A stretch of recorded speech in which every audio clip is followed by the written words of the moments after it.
आइए, मेरे चैनल में आप सबका स्वागत है। आज हम संस्कृत में पढ़ेंगे। एक नया टॉपिक है जो स्टार्टिंग से संधि परिचय के बारे में स्टार्ट होता है। इसमें संधि के भेदों को पहचानना, संधि के पदों का विच्छेद किया गया है। संस्कृत के वाक्यों को शुद्ध उच्चारण के साथ पढ़ते हैं हम। तो इसमें कुछ पाठ लिया गया है। पाठ्य सामग्री पिछला हमारा जो छूटा है उसे शासन के आदेशानुसार हमें पूर्ण करना है। तो आइए हम अब पूर्ण करते हैं। चलिए, अधिक समय व्यस्त न करते हुए अपने स्टडी की ओर चलते हैं। तो हम देखेंगे इसमें संस्कृत में पाठ लिया गया है। शिक्षकः वदति छात्राः कः पशुः सर्वश्रेष्ठः अस्ति। इसमें शिक्षक कहते हैं कि छात्रों, कौन सा जानवर पशु सबसे सर्वश्रेष्ठ है। मैं हिंदी में अनुवाद यही कर दे रही हूँ। रमेशः नाम का एक छात्र है। वदती कहता है महोदयः सिंहः सर्वश्रेष्ठ अस्ति। वो कहता है कि महोदय, सिंह सबसे सर्वश्रेष्ठ होता है। तो शिक्षकः वदती कथम, वो कहते हैं कैसे। तो अखिलेशः वदती सिंहः पराक्रमशीलः भवति। तो कहता है अखिलेश कि सिंह सबसे पराक्रमशील है, सबसे पराक्रमशील है। उसका स्वभाव है कि वह पराक्रमी स्वभाव वाला होता है। शिक्षकः वदति शोभनम परंतु बलेनैव कोऽपि सर्वश्रेष्ठः न अपितु बुद्धेव श्रेष्ठः भवति। शिक्षक कहते हैं किंतु शोभनम सुंदर, किंतु सुंदर तो है किंतु बल से ही सर्वश्रेष्ठ को ही नहीं होता। जिसके पास बल है वो सर्वश्रेष्ठ नहीं होता। अपितु किंतु बुद्धेव सर्वश्रेष्ठ भवति। बुद्धि से ही सर्वश्रेष्ठ कोई भी होता है। उसके पास बुद्धि है तो सर्वश्रेष्ठ बुद्धि से ही माना जाता है। हितेशः वदति किम बलापेक्षा बुद्धि महत्वपूर्णा भवति। हितेश कहता है कि क्या बल की तुलना में, बलापेक्षया, क्या बल की तुलना में बुद्धि सबसे महत्वपूर्ण होती है। तो शिक्षक वदति आम, शिक्षक कहते हैं हाँ, जो, यह मतलब जो बुद्धिमान सह एव बलवान भवति। शिक्षक कहते हैं कि हाँ, जो बुद्धिमान होता है सह वही बलवान होता है। राजेशः भवति कथम एवं, राजेश कहता है कि ऐसा कैसे, कथम एवं। शिक्षकः वदति शृणोतु, शिक्षक कहते हैं तो सुनो। इसमें एक आपका लिया गया है पाठ, उसको पहले मैं पूरा संस्कृत में पढ़कर सुना देती हूँ और ट्रांसलेट आपको बता देती हूँ, क्योंकि वीडियो इतना लंबा हो जाएगा। मैंने आपको इतना पढ़ के इसका ट्रांसलेशन करके बताई हूँ। अब मैं आपको इसको पढ़ के बता रही हूँ कि कैसे पढ़ते हैं संस्कृत।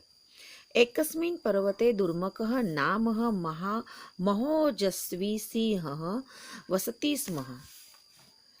सः च सदैव बहूनां पशूनां वधं करोति स्म। एकदा सर्वे पशवः सिंहस्य समीपम् अगच्छन्। अवदन् च मृगेन्द्र, त्वं सदैव पशूनां वध कथं करोषि। प्रसीद, वयं स्वयं तव भोजनाय प्रतिदिनम् एकैकं पशुं प्रेषयिष्यामः। ततः सिंहम् अवदत्, यदि यूयम् एवम् इच्छत् तर्हि तथा कुर्वन्तु। ततः प्रभृति एकः पशुः प्रतिदिनं क्रमेण सिंहस्य समीपं गच्छति स्म। एकदा एकस्य शशकस्य वारः समायातः।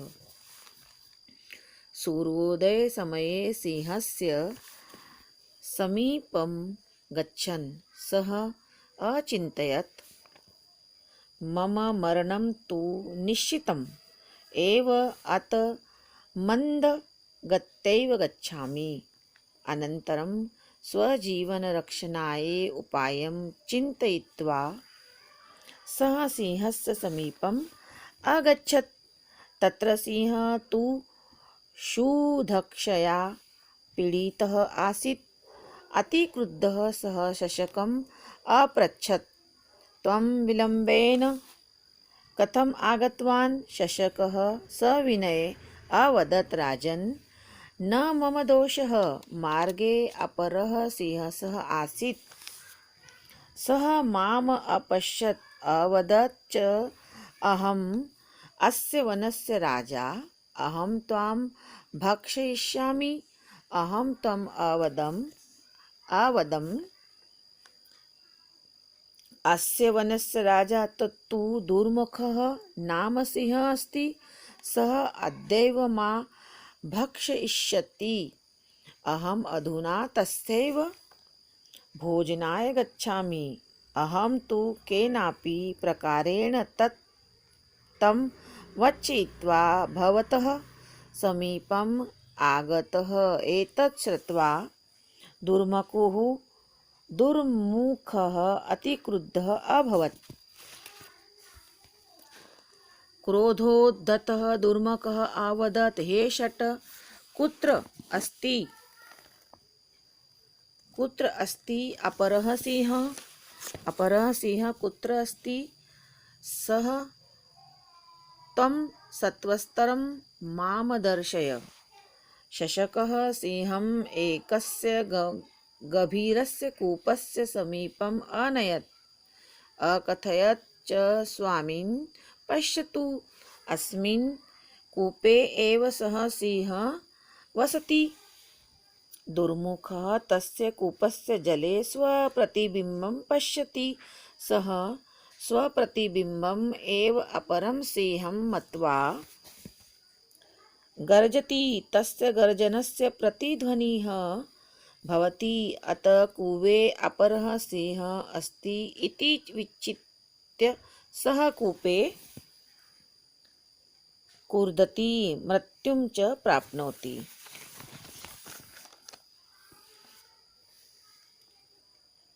इस प्रकार हमारा यह पाठ पूर्ण हुआ। अब हम इसका एक हिंदी अनुवाद मैं कर रही हूँ तुरंत, क्योंकि वीडियो बहुत लंबा हो जाएगा, इसलिए मैंने इसका ट्रांजेक्शन पहले ही बना रखा है। तुरंत इसका ट्रांजेक्शन आपको पढ़कर सुना रही हूँ। एक पर्वत पर एक दुर्मुख नाम का एक बड़ा बलवान सिंह रहता था। वह सदैव बहुत से पशुओं को मारता था। एक बार सभी जानवर सिंह के पास गए और बोले, हे पशुओं के राजा, तुम सदैव पशुओं का वध क्यों करते रहते हो? प्रसन्न हो जाओ, हम स्वयं तुम्हारे भोजन के लिए प्रतिदिन एक एक पशु को भेजेंगे। तब सिंह बोला, यदि तुम सब ऐसा चाहते हो तो ऐसा ही करो। तब से एक एक पशु प्रतिदिन क्रम से सिंह के पास जाता था। एक बार एक खरगोश की बारी आई। सूर्योदय के समय सिंह के पास जाता था। वह सोचने लगा, मेरा मरना तो निश्चित ही है, अतः धीरे धीरे जाता हूँ। इसके बाद अपने जीवन की रक्षा के उपाय को सोचकर वह सिंह के पास गया। वह सिंह भूख से छटपटा रहा था। अत्यंत भूख क्रोध से उसने खरगोश को पूछा, तुम देर से क्यों आए? खरगोश विनम्रतापूर्वक बोला, राजन, मेरा कोई दोष नहीं। रास्ते में एक दूसरा सिंह था, उसने मुझे देखा और बोला, मैं तुम्हें इस जंगल का राजा हूँ। उसने बोला, मैं तो जंगल का राजा हूँ, इस जंगल का राजा हूँ, मैं तुमको खाऊंगा। मैंने उससे कहा, इस जंगल का राजा तो दुर्मुख नाम का सिंह है, वह आज ही मुझे खाएगा। मैं इस समय उसी के भोजन के लिए जा रहा हूँ। मैं किसी प्रकार उसको धोखा देकर आपके पास आ गया हूँ। यह सुनकर दुर्मुख बहुत क्रोधित हुआ। क्रोध से पागल दुर्मुख बोला, हे मूर्ख, वह दूसरा सिंह कहाँ है? मुझे शीघ्र उसको दिखाओ। खरगोश सिंह को एक गहरे कुएं के पास ले गया और बोला, हे स्वामी, देखिए, इस कुएं में ही वह रहता है। दुर्मुख उस कुएं के जल में अपनी परछाई को देखता है। वह अपनी परछाई को ही दूसरा सिंह मानकर दहाड़ता है। उसकी दहाड़ गूंजती है, अतः कुएं में दूसरा सिंह है ऐसा सोचकर वह कुएं में कूदता है और मर जाता है। जैसा कहा गया है, जिसके बुद्धि होती है उसके बल होता है, बुद्धिहीन के बल कैसा। जिसके पास बुद्धि नहीं उसके पास कोई बल किसी काम का नहीं है। देखो, खरगोश के द्वारा मद से पागल शेर भी गिरकर कुएं में गिरा गया। Thank you. मेरा वीडियो यहीं समाप्त होता है। अब आप मेरे चैनल को शेयर, लाइक, सब्सक्राइब और उसका आप जो कमेंट से लिखकर भेजिएगा। नेक्स्ट वाला वीडियो है, मैं उसको पूरा करूँगी, शॉर्ट में बनाऊँगी ताकि आपका वीडियो लंबा ना हो सके। Thank you.